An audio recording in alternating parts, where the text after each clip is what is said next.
Hello, this is State Senator Jeff Stone with my weekly Capitol Update. Last week was the deadline for submitting legislation for the current session. Senators are allowed to submit 20 bills each year, and after listening to business owners, veterans, and hardworking people of the 28th District, my legislative package covers a wide variety of issues. Here are just a few of the bills that I've introduced. First, I'm happy to announce the winner of my annual There Ought to Be a Law competition.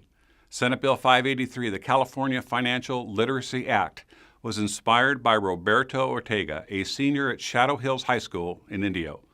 Since last fall, high school students from across the 28th Senate District have submitted their ideas for legislation.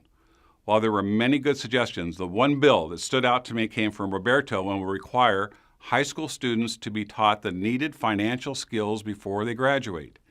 Roberto is a member of the Shadow Hills wrestling team and also works part-time at Kohl's. So many of our young people enter the job market or head off to college without the necessary financial tools they need, and as a result, they may run almost immediately into massive debt and credit card problems that force them to begin their adult lives with bad credit scores and huge bills. In the near future, I will visit Shadow Hills High School to meet with Roberto, his teacher Shauna Perrance, and school principal Dr. Marcus Wood. Later this spring, Roberto will come up to Sacramento to testify before a Senate committee on behalf of SB 583. Another bill I've introduced in the Senate is Senate Bill 404, the Veterans Tax Relief Bill. This legislation will cap property taxes on the primary residence of all honorably discharged veterans over the age of 65 and exempt the property tax of disabled veterans living in their primary residence. A military veteran is someone who, at some point in their lives, wrote a blank check made payable to the United States of America for an amount up to and including their life. As these men and women become senior citizens, the least we can do is offer them financial stability this legislation provides. One more bill I've written is Senate Bill 644, which calls for the forfeiture of a boat if the driver is under the influence of alcohol and drugs and causes the death of another.